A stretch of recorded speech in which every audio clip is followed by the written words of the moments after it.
Om Stapakaya cha dharmasya sarvadharmaswarupine avatara varishtaya Ramakrishnaya te namaha.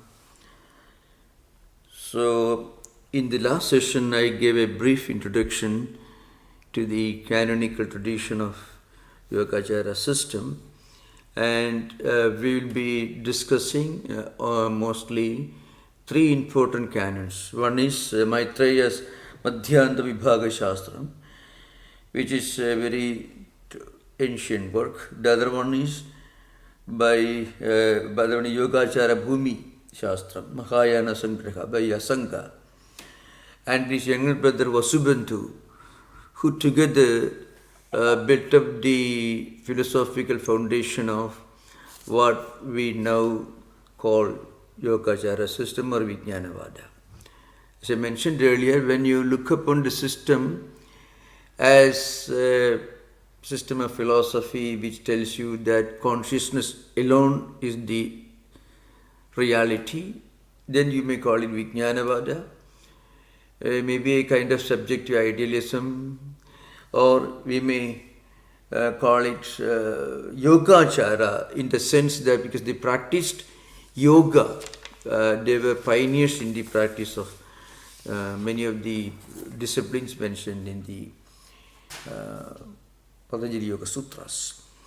Now, to give a general background, a landscape of the canonical tradition of Buddhism that has survived for the last 2,600 years, 500 years.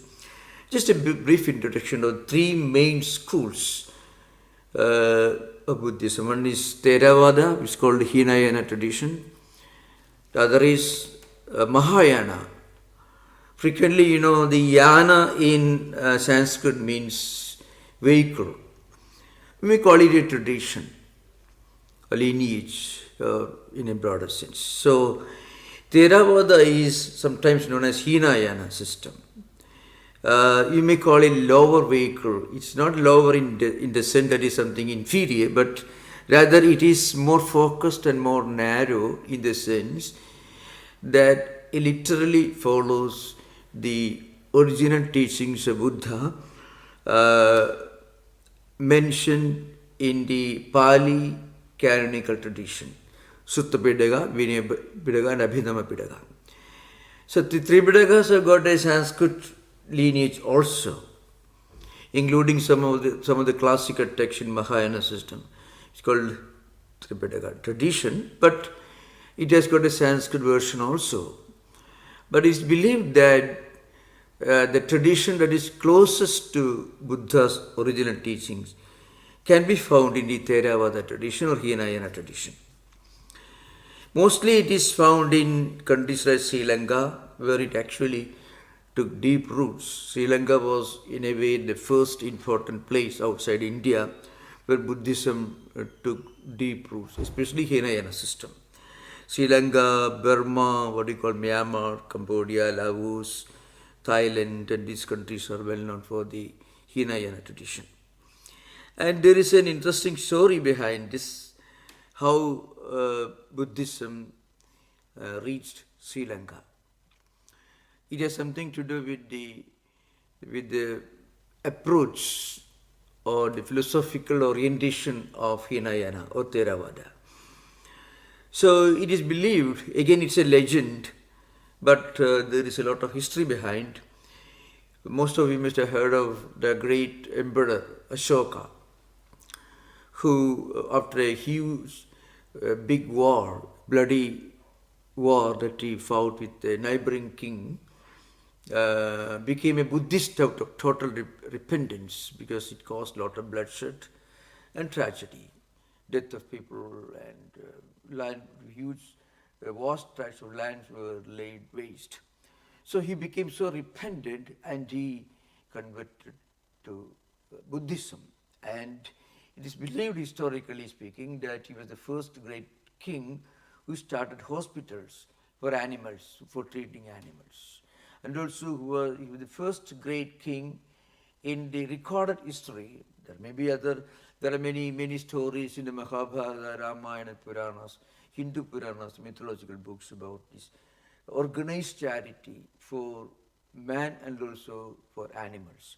So Ashoka was the first great emperor who started hospitals for animals and who legally banned animal sacrifice and enforced not in a militaristic way, but rather in a very compassionate way by preaching the virtues of vegetarianism. So he made ahimsa or non-violence as an important practice and mandatory doctrine in his empire, which is quite a big empire.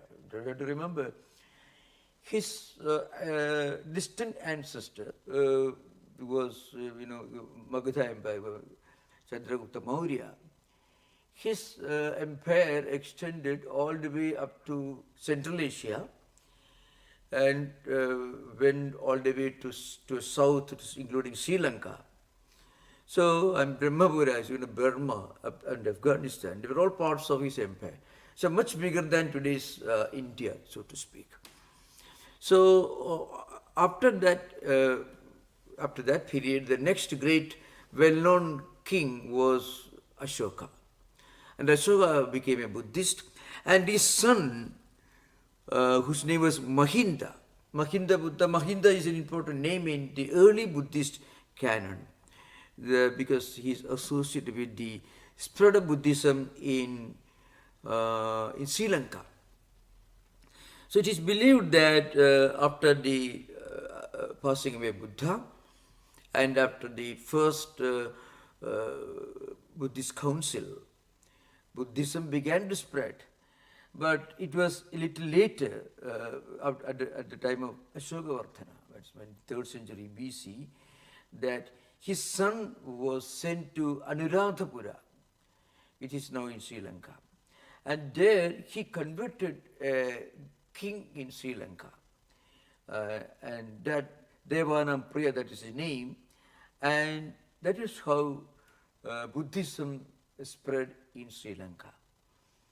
And it's also believed that the Buddhism that he taught to the king of Sri Lanka was what we now call, in a broad sense, it's called Hinayana system or Theravada system, which primarily focuses on one's own liberation.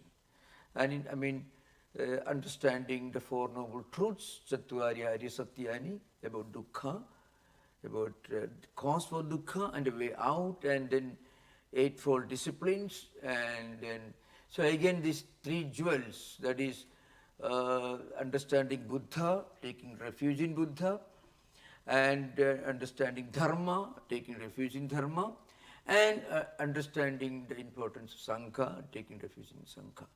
So three jewels, Four Noble Truths, and Eightfold Disciplines.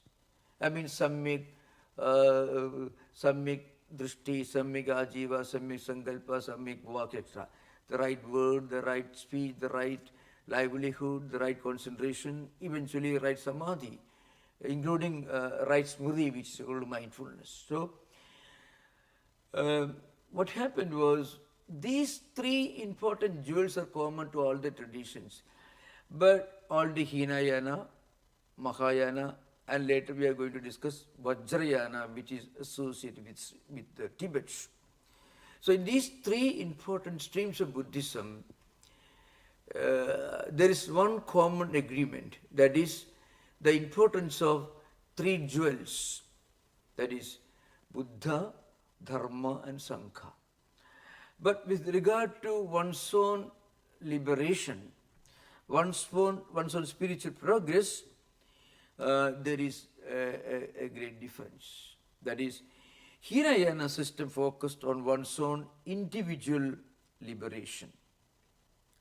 You should practice spiritual disciplines. So gradually, after going through different states of spiritual progress, going through countless number of life cycles, you reach a point when you become an enlightened one called Arhat. that is in the Hinayana tradition.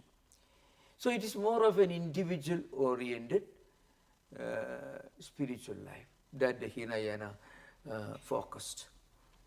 In contrast to this, Mahayana system is more broad-based. Hinayana system also includes compassion. But in Mahayana system, this compassion takes the form of a universal spiritual humanism. So, it's again, there is a legend behind it. There's a Avalokiteshvara Bodhisattva. Is the icon of compassion. He took a strong vow before an ancient Buddha, the Amitabha Buddha, which is common in Chinese tradition, and took a vow that he will not get nirvana, he will not strive for nirvana, for liberation, till everyone in this world is enlightened, is liberated. And he was an embodiment of compassion. So Avalokiteshvara, the word itself means somebody who looks down at the creation out of tremendous compassion. So Amitabha itself means, Amita means limitless or infinite, beyond comprehension, beyond measurement. Means enlightenment or light or knowledge or wisdom. So this Bodhisattva, which is according to the legend, was known as Avalokiteshvara. Even now you can see in many of the books published in the Mahayana tradition references to Avalokiteshvara. So he took a vow that he will strive for the liberation of the whole humanity.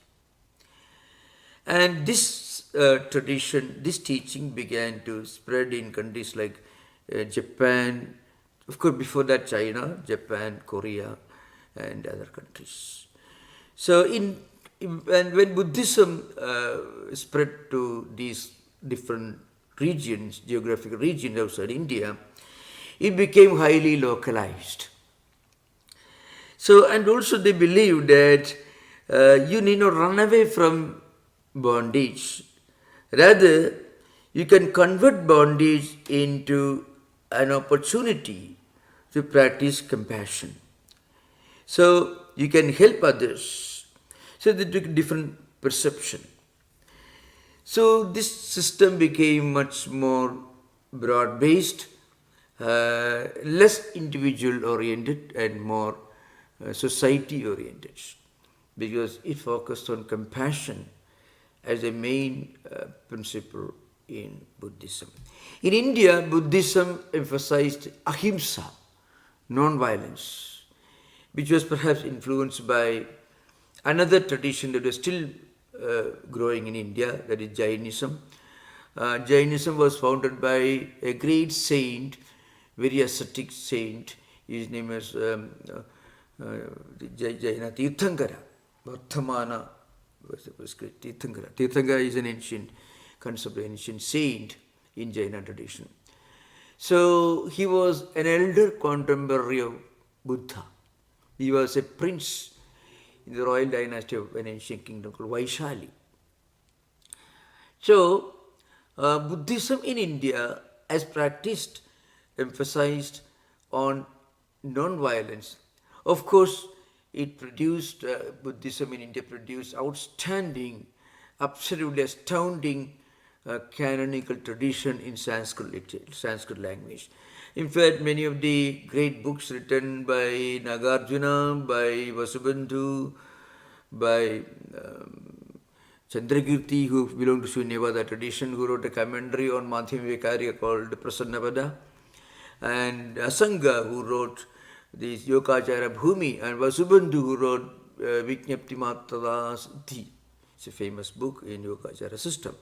These are all astounding classical Sanskrit works on philosophy.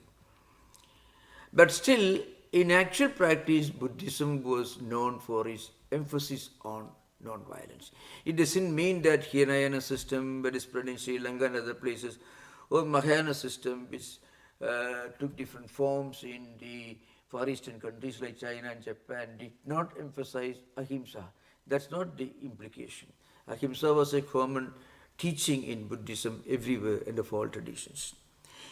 Now, in contrast to these two traditions, another system is well known, and that was Vajrayana, which is associated with Tibet. Maybe around 700 AD, around that time, some great Buddhist monks and kings in Tibet tried to construct some Buddhist temples or Buddhist monasteries. But they could not succeed. And they felt that the local deities, local spirits, as they believed in, were blocking the construction and the spread of Buddhism in Tibet. The king's name, according to one version, he was King Tritsong Tipten. He tried to build this Buddhist monastery and Buddhist center, but he could not succeed. And then somebody advised him to seek help from India. Anyway, we don't know. But a great Indian monk reached Tibet around that time. And his name was Padmasambhava. And he was an advanced practitioner of Tantra. So, one great difference between Vajrayana, Hinayana and Mahayana is, in Vajrayana system, they want to practice some advanced disciplines to reach enlightenment, to attain enlightenment in one life. They don't want to wait for too long. Both Hinayana and Mahayana believe that one can reach this enlightenment only gradually after several life cycles of spiritual practice and evolution. But Vajrayana believed that they wanted to practice some disciplines, and they borrowed this practice from Tantra. Remember, when we use the word Tantra in modern times, it can be highly misunderstood. Tantra was a highly moral, ethical, spiritual discipline which worked deliberately focusing on the evolution of spiritual consciousness of the individual. So the Kundalini, Tantra, all these practices are meant for that. So those who are interested in understanding this aspect of Indian Tantra can read the well-known book, The Serpent Power, which is written by a great English writer who was a judge in one of the high courts in India, maybe Calcutta High Court, who actually took the help of many of the great monks in India, who wrote this well-known book, The Serpent Power. So he actually became a monk also. Anyway, that's a different subject. So Tantra is not what frequently is misinterpreted and unfortunately misunderstood in modern times. But Tantra was essentially a way of expediting our spiritual evolution by extreme practice of disciplines, asceticism, concentration, meditation, and other ritualistic disciplines. So this Padmasambhava helped the king of Tibet, who could not build a Buddhist monastery, but he failed many times. And with his spiritual power, this Padmasambhava, the great ascetic who came from India, he confronted the evil spirits who were preventing or blocking the king's efforts to build a monastery in Tibet. But the way he did was something different. He told the spirits, that's how the story goes, you don't escape, I don't run away. You have some power. You turn that power, transform that power into a creative, constructive, protective force. So the energy resources of a person can be transformed into a positive spiritual force, which can help him to expedite his spiritual progress, to speed up his spiritual evolution. And sometimes, this Padmasambhava is known in Tibetan tradition as Guru Rinpoche. They use these terms anyway. So this became the foundation of Vajrayana. Vajra means diamond. So Vajrayana means diamond vehicle. Now Vajra or diamond indicates two qualities. One is the indestructible quality of Vajra or diamond. It is indestructible, believed to be indestructible. And again, it also implies the exactness, the precision, the sharpness with which you practice a spiritual discipline. The cutting precision that is characteristic of diamond in diamond business, whatever it may be. So, this Padmasambhava confronted the evil spirits according to legend, and he transformed them into constructive, creative, protective forces, keeping in Dharmavana. So it means somebody who protects Buddhism, Buddhist tradition. So these are three important traditions in Buddhism which have survived to our own times. One is Hinayana, which is mostly common in some of the southeastern countries like Sri Lanka, Burma, and Far Eastern countries like Thailand and so on. Burma, Thailand, Siam, Laos, and those places. And Mahayana mostly in the Far Eastern countries of China, Japan, Korea, and other places. Vajrayana mostly confined to Tibet. So today you find there's a lot of effort going on to preserve and protect and spread many of the teachings from Vajrayana, especially after the flight of the Dalai Lama from Tibet. And anyway, there's a different story. So to keep this in mind, because when we proceed further towards the different canonical traditions or lineages, we should remember Vajrayana belonging to Tibetan tradition, Hinayana, that is Theravada, which is another name, and Mahayana. Remember, all the three had a very close Indian connection and more precisely Hindu connection. For example, many of the teachings which are found in the Tripitaka, the Pali canonical tradition, that is Sutta Pitaka, Vinaya Pitaka, Abhidhamma Pitaka, which are all which go back to the earliest times, just a few years after Buddha's passing away. Rajagriha and later in Anuradhapura, later during Ashoka's time, these canonical traditions were enriched and they were well established.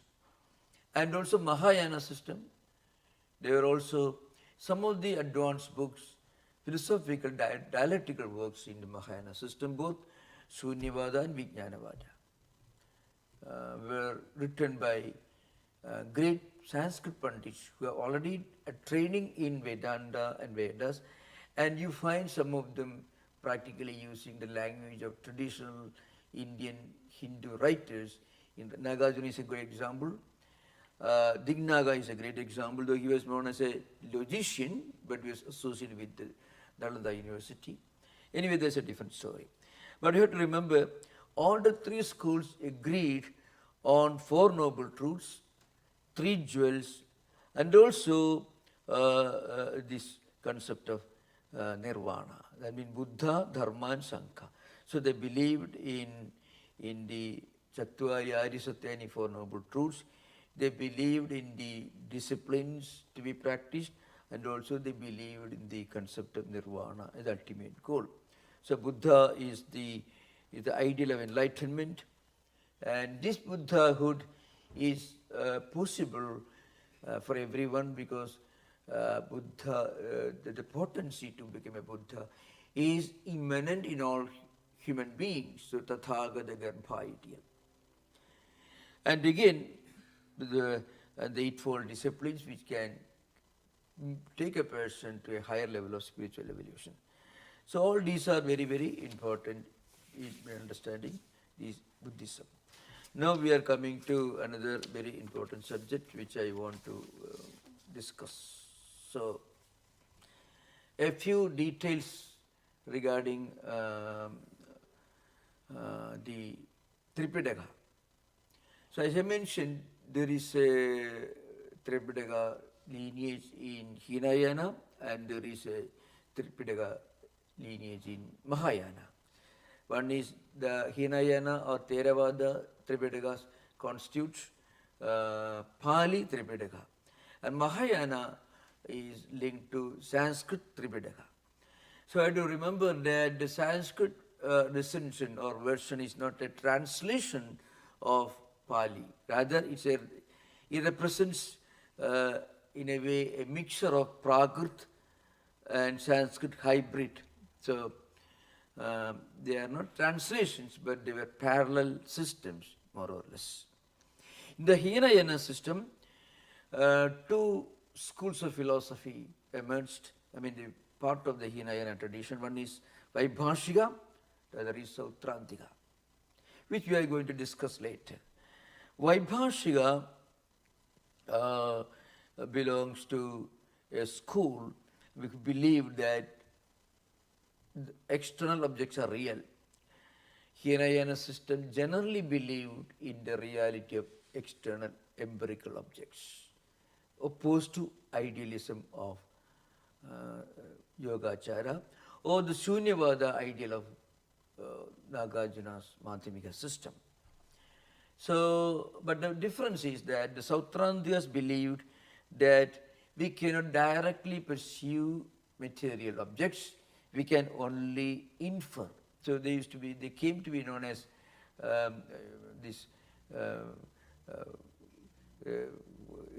school of philosophy which understands things only through inference.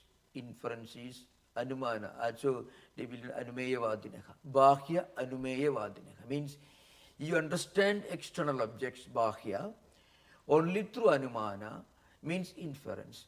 So, a school of philosophers who believe that external objects are real, but you cannot directly perceive them, you can only infer them. In contrast to this, the other school of Hinayana system, philosophy, believed that external objects are real, but they can be directly perceived. And in contrast to this, in the Mahayana system, as I already mentioned, we already discussed Shunyavada. Shunyavadins believed that these objects of material world, they are beyond all definitions and verbalizations. We already mentioned Chaduskodi Vinirmukta means external objects are in a way totally devoid of any inherent essence or reality. So they cannot be called real or unreal. They cannot be called unreal and unreal. They cannot be called real and real. So all possible prepositions, tetralama we call it. I already mentioned this earlier, I am not repeating again. So they believe that these external phenomena are devoid of any inherent entity. They are all shunya. Shunya, to be called shunya, is not even shunya, because shunya itself is something beyond verbalization. So I already mentioned this earlier, so I am not repeating it. We had a long discussion on Shunyavada.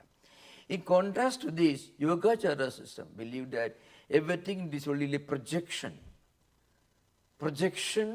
of consciousness, vijnana, or vijnapti matrata siddhi, we are going to discuss in course of time. Vasubandhu's magnum opus is vijnapti matrata siddhi, and Asanga's Yogachara Bhumi Shastra. So according to Yogachara, all external objects are only vijnapti or vijnana or just consciousness, only projection of consciousness. external objects do not exist. Of course, I already mentioned earlier in the previous discussion. To understand the Yogachara system, let us see how Advaitins, especially Shankaracharya in Brahma Sutra Bhashya, tried to question this Yogachara system. He says, if all external objects are unreal, then the awareness of external objects also should be unreal. You are aware of something and you say that what you are aware of is unreal. Then awareness of the unreal also should be unreal. Awareness cannot exist without something that you are aware of. So the very idea that Vijñapti or Vijnana consciousness alone exists, and the external objects that we are aware of, conscious of, do not exist, is a self-contradiction according to Advaitins. Because they say, if everything in the external world that we are aware of is unreal, then awareness also cannot be real, it also can be unreal. So that way, but again that is against the philosophy of Yogachara. That comes close to Shunyavada. Against Shunyavada also Advaitins ask this question. If everything is Shunya, the Shunyavada itself is Shunya. Shunya itself is Shunya, means Shunya itself is unreal. That means everything is real. So anyway, this is a different subject that we are going to discuss earlier. So I want to keep in mind some of the books that we are going to discuss in this context. One is Vijñapti Matrata Siddhi. This is a very important book. It's more important perhaps than other books like Maitreyanath's books. But one important book that we should discuss along with Vijñapti Matrata Siddhi is Yogachara Bhumi Shastram. That is Asanga's classic that we will discuss later. So Vijñapti Matrata Siddhi, historically the first systematic description or systematization of the doctrine of consciousness, Vijñanavada. Historically speaking, it was Vasubandhu who systematically analyzed and explained the fundamental doctrines of Vijñanavada. It has got two parts. One is Vimshatika, that is a commentary by Vasubandhu himself. 20 Vimshatika means any book which has got 20 verses, called Karikas, so to speak. So Vasubandhu himself wrote a commentary on this. That is Vimshatika.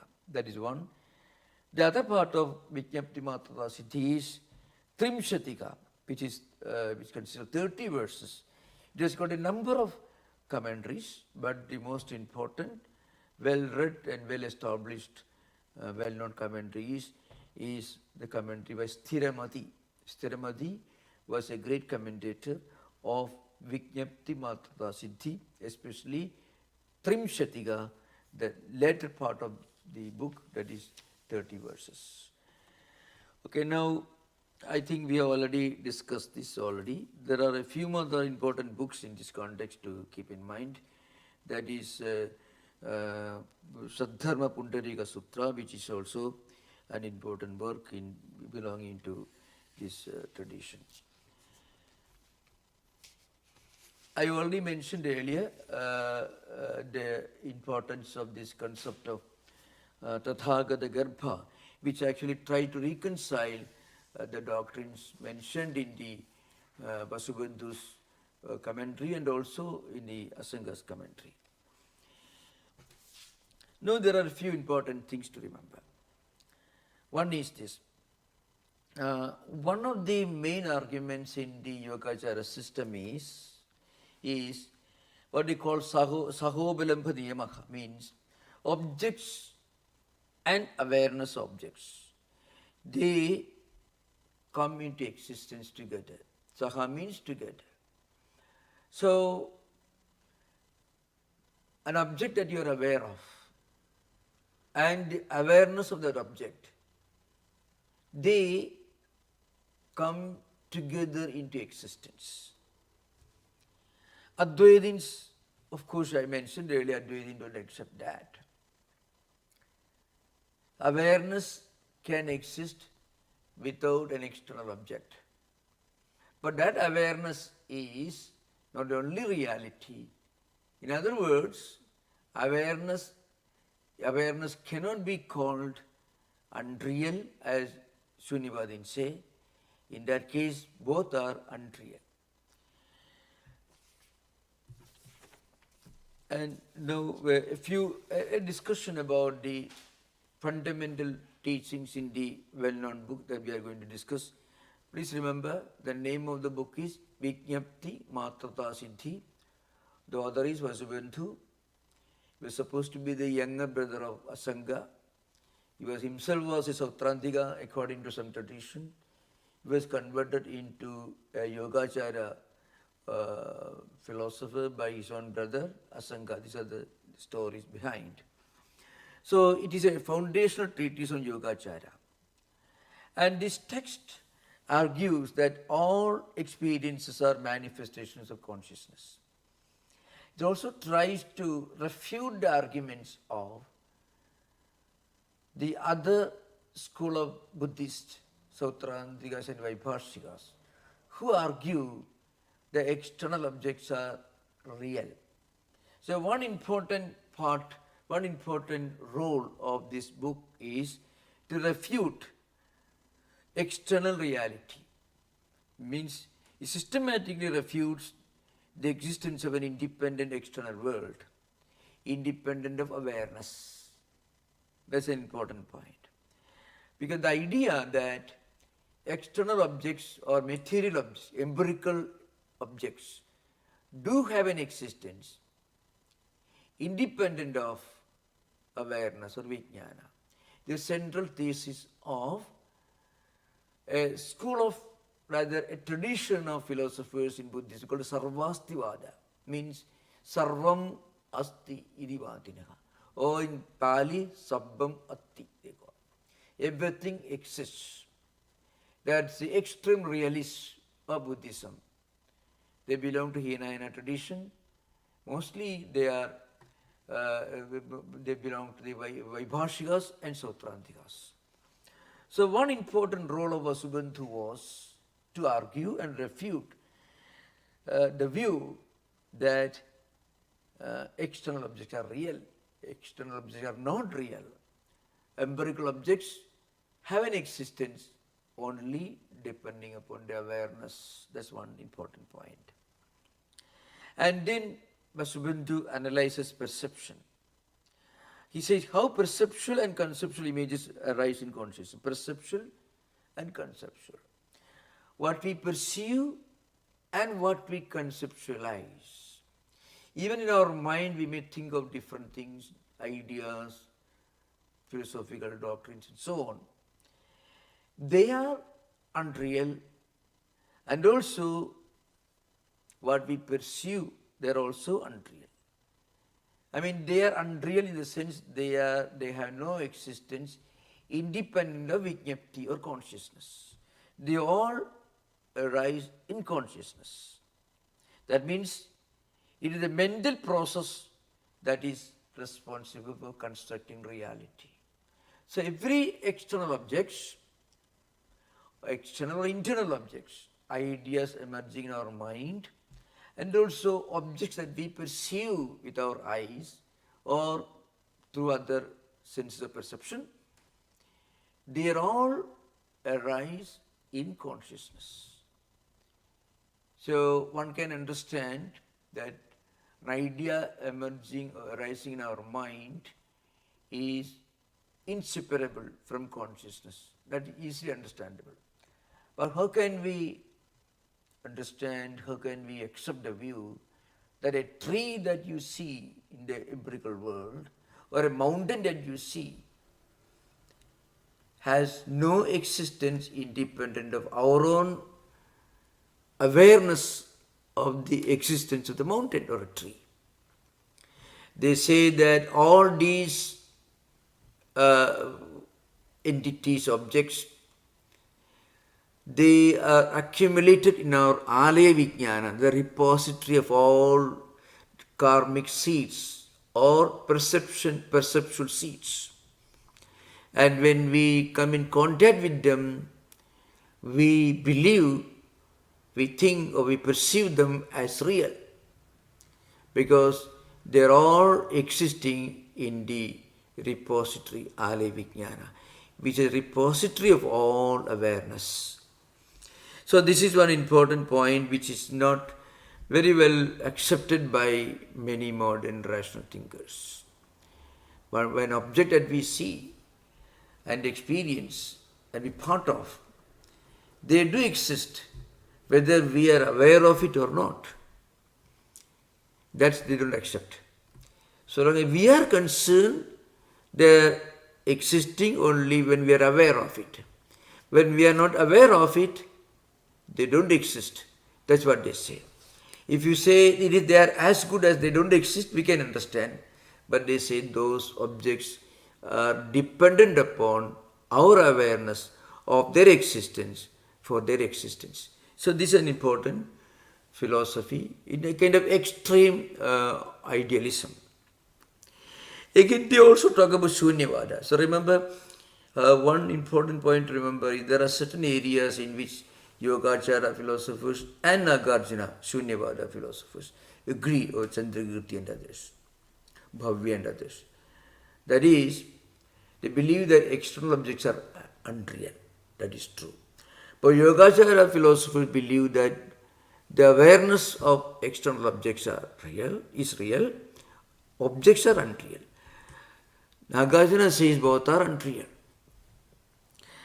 But in contrast to this, Yogachara philosophers, they, especially in Vijñapti Matrata Siddhi, Vasubandhu discusses the emptiness of self.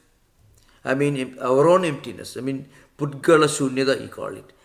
And the emptiness of external objects, phenomena, empirical phenomena, that is called Dharma Shunyada.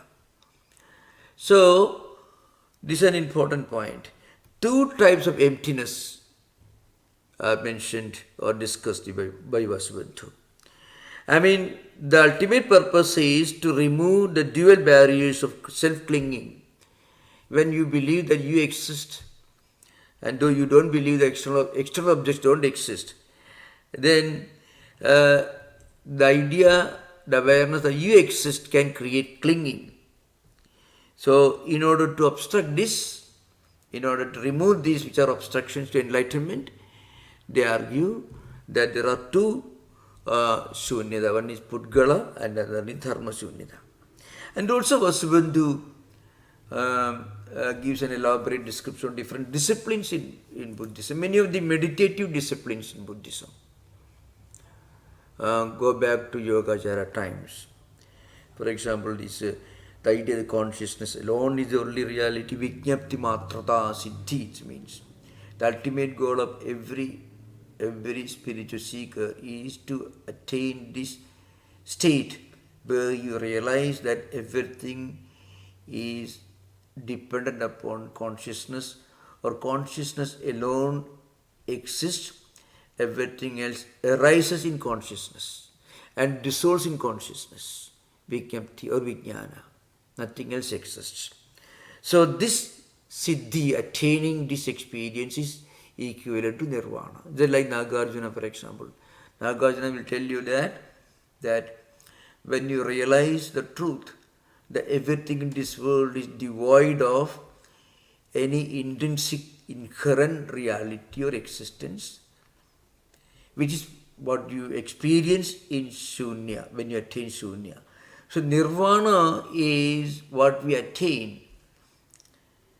But the experience of the absence of inherent essence or existence of external objects or everything in this world, according to Nagarjuna, everything in this world is devoid of any inherent permanent existence. That is the experience aspect of a spiritual seeker. And the result is Nirvana. This is an important point. The Nirvana is common for everyone. Nirvana is common. Bodhisattvas are those who already attain Nirvana. Out of the compassion, they help humanity by appearing, by blessing, by giving the comparison. Avalokiteshvara himself was a good example. So, when you attain this experience in your life, in your perception or in your awareness that everything is arising in consciousness, and consciousness is the only existing reality. Everything else is only fleeting, non-existing, no independent existence, independent consciousness. This experience, Vijñapti Matrata Siddhi, is the ultimate goal of all spiritual seekers. This is the central thesis of Subandhu. And in Yogachara Bhumi, Asanga described the concept of Tathagata Garbha, Ale Vijnana. And Tathagata Garbha later, Tathagata Garbha Sutra came later, which in a way reconciled the views of Asanga and Vasubandhu. Now that they are different, but they will all join together in the system. So I think we have just discussed some initial early points related to Yogachara system. We'll continue. So now you are open for discussion, questions. Thank you. Thank you, Maharaj. Thank you. There was a question about... I'm not able to see you. The system, I think there is... Yeah. Can you see me now? I can see you. Okay. Okay. Yeah. You can see me now? Yeah. He's coming. Our technician is coming. All right. Sriram has a hand up. Yeah. But before we get to that, Sriram, just want to clarify the title of the text. Vasubandhu's text is Vimsataka Vinyatin Prasiddhi. Vijñapti Matrada Siddhi. Vijñapti is a Vijñapti actually means Vijnana, means the all perceiving subject, we may call it. The subject that perceives everything. Vijnana. Vijnana, if you look at the dictionary, there are many meanings. Vijnana can mean knowledge. Vijnana also, in Vedanta, Vijnana means the highest experience. The experience dimension of spiritual realization or spiritual knowledge called Vijnana. But in this tradition means Vijñapti means awareness. Vijñapti Matra means awareness alone, consciousness alone. So, consciousness alone exists. The only thing that exists is consciousness or Vijnana or Vijñapti. That is the text. Vijñapti Matrada. Matra means, Vijñapti Matra means consciousness alone. Matrada means the experience where you realize that consciousness alone exists. Consciousness alone is the reality, nothing else. Siddhi means attainment, attaining, obtaining, reaching, realizing. This means Siddhi. So Vijñapti Matrada Siddhi, that's the word. Right, I've typed the title into the meeting chat so everybody can see it. And when you broke it down like that, it explains a lot. Thank you. Yeah. I would say the spelling can be Vijna Pti, Vijñapti. Then put a dash. Matrata means Matrata. Matrata means Vijñapti alone, consciousness alone. Siddhi means attaining that state where you realize that external objects are unreal. Vijñapti, Vijnana, or awareness, or you may call it all perceiving subject alone exists. Objects are unreal. That state is that state of experience also is the name of the text. Exactly. The text and the ultimate experience in Yogachara are the same wording. That's all. Thank you, Maharaj. Looks like I hit the target. Thanks for waiting, Sri Ram. Yeah. Go ahead, please. Yeah. You mentioned the three jewels. Eh? Your jewel is Angam Sharanam Gacchami. Yeah. What is the significance of that? And is it important in Hinayana also, where the individual is? No, focused? yeah, see, so in Hinayana system, which is more monastic than Mahayana, Hinayana, see, Buddhism is to begin with, Buddhism was more of an exclusively monastic sect at the beginning. Because Sangha, in the early stages, not now or any time later, in the early stages, Buddhism was essentially a monastic sect. And though kings like Ajatashatru and Ashoka, they were all great patrons of Buddhism. They were all kings, they were not monks. But still, more or less, Buddhist Sangha, Buddhist community, in the early stages of Buddhism was a monastic community. But later, of course, the laity, also evolved. But that's only the early stage. So, Sangham means the Buddhist community who represent the community of seekers who are seeking nirvana. And dharma implies the eightfold disciplines and the Four Noble Truths. Buddha implies not only Gautama Buddha, who was historically the founder of Buddhism, but also the Bodhisattvas and others who later are referred to and mentioned in Buddhist scriptures. So Buddhahood, you often find the Buddha. Frequently it is written more of an adjective or adverbial adjective, we may call it, the enlightened one. That's how Buddha is translated. The Buddha, the enlightened one. Which, you mentioned that the Vajrayana tradition incorporates a lot of Tantra. yeah. I heard that we owe the concept of temples. Buddhism, is that true, Swamiji? No, but Tantra was, of course, there is Shaktiya Tantra, the early stages, Shakta and Shaiva Tantra, later Vaishnava Tantra also developed. But the Tantric Tantra literally is a science of expediting your spiritual progress by, you may call expediting the evolution of consciousness. Puja, prayer, different rituals are meant to lift your consciousness to a higher level without leaving to fate or destiny to help you in your progress. You use your own resources by meditation. And in ancient books there are disciplines mentioned.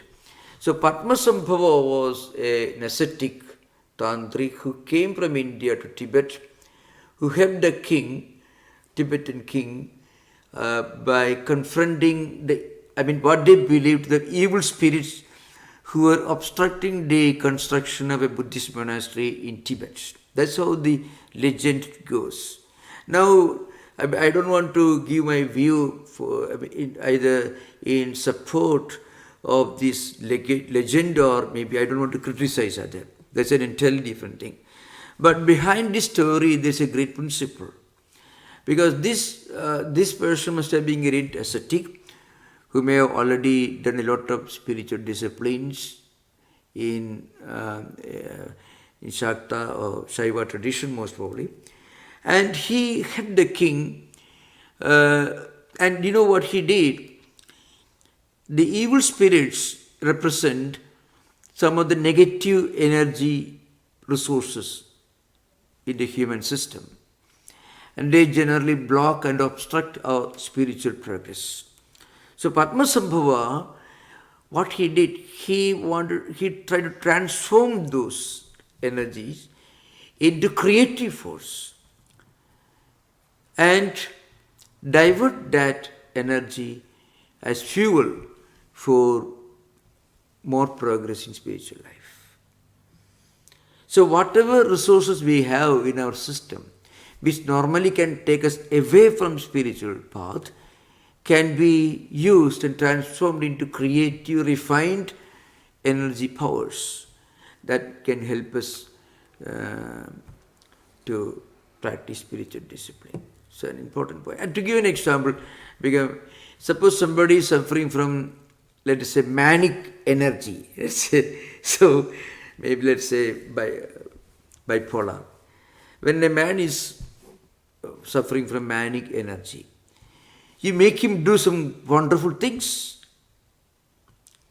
In a way, actually you are transforming his energy, which is normally destructive to himself and maybe to others, into creative.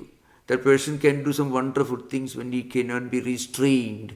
He can, in a manic person, this energy, I'm not advanced patients, but at the mild earlier level, that can be diverted to creative channels. The Padmasambhava did that. So you find the entire system of Vajrayana is an attempt to reduce the length of the journey. In the Hinayana and Mahayana system, you wait for any number of life cycles to reach nirvana. And remember, Buddha himself referred to this when he took a resolve after walking from Lumbini to Bodh Gaya. He sat under a tree and he resolved, see, Ihasane Shushudhu Me Sharidam Dugasti Mamsam Cha Vilayam Chiyatuhu Aprapya Siddhim Bahu Janma Durlabham Naivasanath Kayamatas Chalishide. What is a Bahu Janma Durlabham? It means this enlightenment. It is so difficult and rare to attain, even after struggling for any number of life cycles. That's a literal meaning of Bhagu Janma Durlabham. He is referring to the nirvana, the spiritual enlightenment, which Buddha said, very difficult to attain, even after struggling innumerable life cycles. Bahu Janma Durlabham, he says. So that means Buddha himself implied that it takes several life cycles for one to reach arhatahood in Hinayana or enlightenment, nirvana, in Mahayana system. So Vajrayana says, no, we can do it right now. We can speed up the process. And for that, what we can do, all the obstructive forces can be transformed into creative forces, constructive forces. Like a fuel.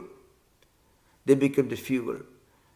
So that's why in the main Tantra systems of Shaiva, Shakta and Vaishnava, you find, there is one principle where you use all the human energy powers as fuel, as creative, constructive forces to speed up and expedite your spiritual progress. That principle was applied by Padmasambhava, who came to Tibet. And Vajrayana is the result. So that's why today you find the very idea, today, right now, people write, you can be a Buddha today. There's some books, you can be a Buddha now. It's not a very, it's quite a tempting idea if you can be a Buddha in a few minutes. But though it's a bit of a laughable, ridiculous thing to say that you can be a Buddha tomorrow, you can be a Buddha right now, instead of saying you can be a Buddha after 100 life cycles. So the point is that principle is there, but it is a tremendous practice. And also, the diamond is Vajra means diamond. Diamond can cut both ways. Diamond, as I mentioned, Vajra, diamond implies indestructibility. Indestructibility is indestructible. You cannot destroy diamond so easily. And also, diamond cutting involves a certain sharp, precise action that can hurt us also. That can risk unless they are doing it carefully and unless they are doing it under a great teacher. So it can cut our own finger. That's the idea behind. Yeah. Okay. Thank you, Sriram. Thank you. David, please go ahead. Hello, Swami. Yeah. I can't remember which Buddhist philosopher you were talking about, but there was one that you were talking about who said that both consciousness and matter are both real. Oh yeah. So no, remember. Okay. But may I ask, is that similar to Sankhya? No Sankhya. See, according to the two schools that belong to the lineage of Hinayana or lower vehicle, Theravada, everything is real.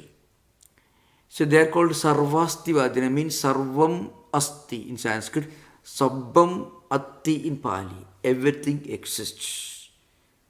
So Vasubandhu tries to refute this doctrine. So you can find in the Vijñapti Matrada Siddhi, both in Tiga on Vimshatika, he is trying to refute the Sautrantikas objections. Sautrantikas object to the Vijnanavadins' view that external objects are unreal, only Vijnana subject is real. Because Sautrantikas believe everything is real. So, Vasubandhu is trying to refute the views of philosophers within Buddhism itself, who argue that everything exists. So, they were called Sarvastivadina, I mean mostly Vaibhashikas and Sautrantikas. We are going to discuss their systems later. So, especially the Sanskrit books, when we mix together, it can create confusion. That's why when I discuss one system, I try to confine to that system only. Occasionally, I may refer to Advaita because Advaita is a big canvas against we can understand. Advaita doesn't deny any of these systems. Advaita doesn't reject any of this. Advaita tells you that there is another higher realization that can happen to you. That's what it says. So anyway, that's a different matter. So you are right. Subjects are real, objects are real. But that view was held by two schools of extreme realists. That is Sautrantika and Vaibhashika. Among them also there is a difference, as I mentioned. Sautrantikas believed that external objects can only be inferred. Vaibhashikas believe that you can directly perceive them. Among them also there is a lot of fighting. It's very interesting, And the greatness was they were all fighting with their intellect, writing books. That's how. Okay, thank you. Thank you for the question. Thank you. Yeah. Maharaj, some of the students were asking about English translations, and I actually found a couple online. Yeah, you can mention them, please. From 1980 and also 1992. Yeah. There were English translations with commentaries that are available online for free, actually, through these resources. Yeah, please refer to it. It may be helpful. Pardon? Yeah. Pardon me, Maharaj? It's over? Yes. I was just saying that for those who asked about English translations, they are available online in PDF formats through the Internet Archive at archive.org. The translations are from 1980 and 1992. That was a quick search. I find as a general experience that some of the, Maharaj. okay, some of the earlier translations like this 19, they are maybe more authentic because many new translations have appeared in modern times, very well written and very well printed, but not very authentic. Some of the great professors who have Yes, taught this system for decades, they translated, I think in 1990s, 1980, around that time, they did a remarkable work because they study from original teachers. At least from a textual point of view, they are very, very authentic. Okay, thank you. Maharaj, that's the first thing I know. Looks very authentic and it's from a Yeah, beautiful absolutely. home. Please go ahead. Thank you, wonderful. Yeah. Okay. Sriram, you put your hand up again, so please go ahead. You mentioned that the practice of Buddhism in India was marked by ahimsa. Oh yeah. We attribute vegetarianism to the advent of Buddhism. Is that correct, Swamiji? And then also, I gather that temple worship was not present in pre-Buddhist India.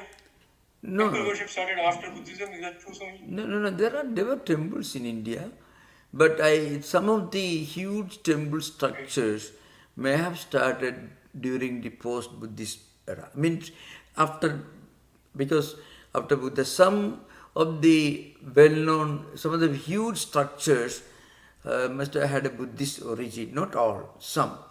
Great temples always existed in India, not all. But as you mentioned, to give an example, well, I can give a better example, not in India but in Cambodia. Angkor Wat was, to begin with, originally it was a Vishnu temple. So you can find, today when you go, you can find in the shrine the Vishnu standing. The Vishnu's image is with little change converted to Buddha's image. Only the Jata, all those things slightly changed. But it continues to be the same. People didn't bother. When a Hindu came, to begin with, I think Udaya Varma or somebody was Surya Varman was the builder of the Angkor Wat temple. He was a Vaishnavite, it was a Vishnu temple. But after some maybe centuries, there was a Buddhist king who converted to Buddhism, so he converted that into Buddhism. So Buddhist monks used to meditate, used to do chanting, used to teach scriptures, mostly the Tripitakas and all that. So in some case, it continues to be a Buddhist place right now, but the Hindu icons are not destroyed. They are still there, they remain intact more or less. In some places they have changed. So many of the Buddhist monasteries look like ancient Hindu temples. Now, see the temple architecture and the architecture of the Buddhist temples, Buddhist places were not very different, not at all different. Takshashila was a Hindu university. It is now in today's Pakistan. Nalanda is today's Bihar. It was a Buddhist university. The ruins look alike. You can still see the ruins of Takshashila. Takshashila is the place where Panini studied in 7th century BC. And Nalanda is the place where Huingsang came from China in the 3rd century AD to study Buddhism. So Dignaga was there, Dhammapala was the abbot. So you find when Huingsang came, the point is many of these temples or monasteries, they looked almost identical in ancient India. Okay. Maharaj, when we consider the historical scope of these great thinkers in these places, for those of us who've been focused on Vedanta, to then consider the whole parade great philosophers coming out of Nalanda in this Buddhist tradition. Bando and Asanga and the others. It's just tremendous. It's just a tremendous treasury of thought. I can conclude today's talk with a very interesting incident. Historically it is happened, and it's not a story.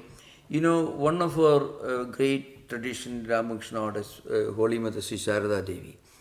And when she went to Benares, Saranath, that's a place where Buddha first preached his sermons. Now she found, I think this must have happened, she passed away maybe 1920s, it must have happened in 1911, 1912, 13, around that time, maybe earlier. So I think at that time, M. Mahendranath Gupta, the chronicler of the Gospel of Sri Ramakrishna, accompanied her. And there were few other devotees. So surprisingly, she found, you remember, maybe, I don't know the exact year, I don't remember, it was maybe 1911, around that time. She found a number of Westerners were going around and taking photographs and looking at pictures of the ruins of great Buddhist monasteries in Saranath. That's a place where Buddha first gave his sermons, you know. Now, she turned, and these Indian devotees asked her, Mother, these Westerners, they don't know anything about Buddhism, the temples, Hindu temples. They are looking at it with so much of surprise, and some of them with so much of admiration, sense of sanctity and sacredness. Then Mother said, they were the ones who once built all this. They don't know, but they are coming back and they are looking at the ruins of their own creation. Mother said that. Now this is recorded. She was a great mystic. She could see the past, present and future. So where do you draw the line? So when you understand everything in the complete perspective, you don't take seriously the lines of demarcation between the past and present, and the present and future, or between different nationalities and cultures and races. You can find, some of this when you read, when you think about the influence of Buddhism in today's America. Just imagine, I think China invaded Tibet in 1959, and Dalai Lama fled to India. Now that has caused the spread of Tibetan Buddhism all over the world. You can imagine. I mean, Buddhism became more powerful now. There are many great scholars, thinkers, very committed Buddhist monks who are ready to speak for Buddhism outside India, outside China, outside Tibet, all the Western world. So where do you draw the line? So Buddha's empire continues. Maybe. So so far India is concerned, Buddha is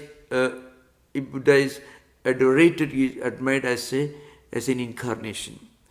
So Swami Vivekananda mentioned, all the great teachers of modern Hinduism mentioned, Buddha for Hindu is a divine manifestation. So also Christ, who belong to different traditions. This is how Vedanta perceives great men and great ideas. Thank you, Bobby. So we'll conclude today. Yes, Maharaj. Thank you. Om Shanti Shanti Shanti Harihi Om Tat Sat Sri Ramakrishna Arpanamastu. Thank you. Pranam Maharaj, very good conclusion. Very, very happy to hear. Thank you. Thank you. Thank you. so Thank you. much. Thank you. Thank you so much. Thank you. Thank you.